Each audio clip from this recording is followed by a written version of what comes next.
En quelques jours à peine, auprès de très jeunes parents, en situation d'emploi ou pas, j'ai collecté bon nombre de témoignages des grandes difficultés qu'ils et elles ont connues pour trouver un mode de garde compatible avec leur emploi, leur budget, un mode de garde tout court parfois.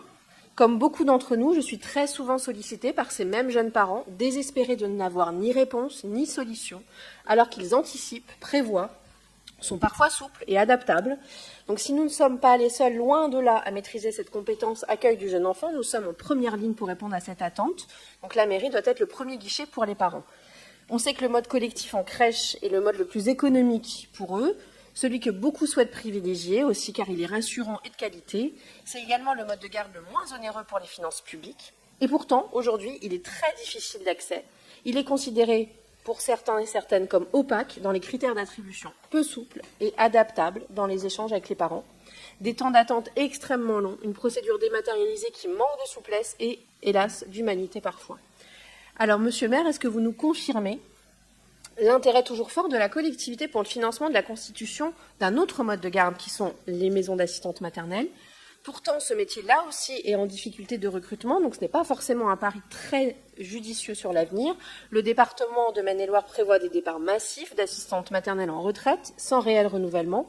C'est donc le secteur global de la petite enfance qui connaît une crise longue et continue, alors que comme tout le secteur de l'aide à personne, il est essentiel de bien s'occuper des plus petits comme des plus âgés, comme nous l'avons vu tout au début de ce conseil. Donc ce mode de garde correspond à certains besoins, à certains souhaits de parents, mais il reste onéreux et ne doit pas pallier le manque de place en crèche. Donc quel effort notre collectivité est-elle vraiment prête à faire pour pallier les lacunes de l'État ?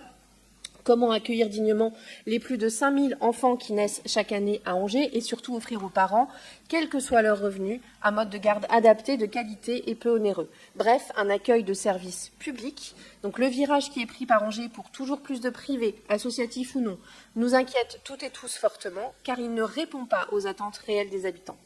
Je profite donc de cette délibération pour vous demander quel est le plan crèche public de la collectivité. Merci. Merci, Madame Schweitzer. Nous avons derrière des associations très très actives sur ces questions-là, des partenaires mutualistes. J'ai cité le groupe Vive 3 qui travaille depuis de très nombreuses années sur ces questions de la petite enfance. Nous avons également le groupe Kera qui est tout simplement l'association de la petite enfance qui a été reprise et aujourd'hui qui a changé de nom et qui est un vrai partenaire de la ville d'Angers et qui donc avec la ville d'Angers constitue un pool de 27 crèches et donc autour d'un guichet unique. Mais il n'y a pas que. Il n'y a pas que en effet, et là je peux aussi citer un autre acteur qui est Angers Proxime Service et bien d'autres qui ont des projets notamment de création de structures, je ne vais pas en dire beaucoup plus puisqu'on va leur laisser également le temps de le mettre en place, avec des places également à vocation d'insertion professionnelle. Pour le reste, en effet, on a à peu près 5000 naissances par an à Angers. On est sur un taux d'accueil qui est de 60% sur la ville d'Angers, qui est le taux national. Donc, on ne peut pas s'en satisfaire. Je ne m'en satisfais absolument pas quand je dis ça.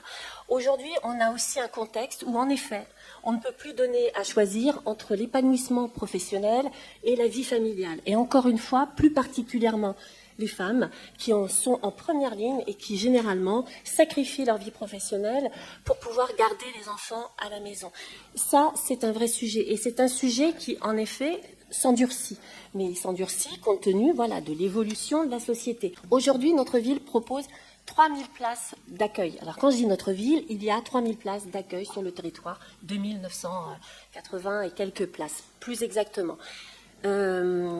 La moitié de ces places d'accueil sont pourvues, et vous l'avez dit aussi, enfin vous n'avez pas dit la moitié, mais vous avez parlé des assistantes maternelles.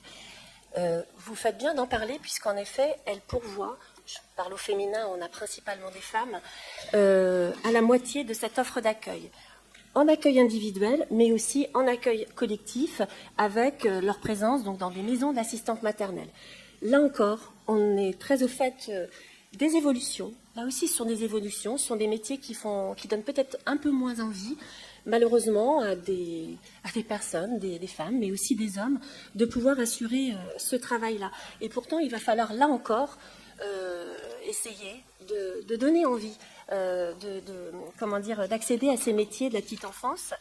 Donc, c'est une mission. Je peux vous donner là encore des chiffres. On va avoir à peu près 40% des assistantes maternelles actuelles qui vont partir à la retraite dans les 6 à 8 années. nous sommes également en train de nous occuper de cette question-là. Comment on va pouvoir le faire, c'est-à-dire peut-être en valorisant davantage ces métiers de la petite enfance, en accompagnant également ces assistantes maternelles dans la création de maisons d'assistantes maternelles, et on le fait déjà.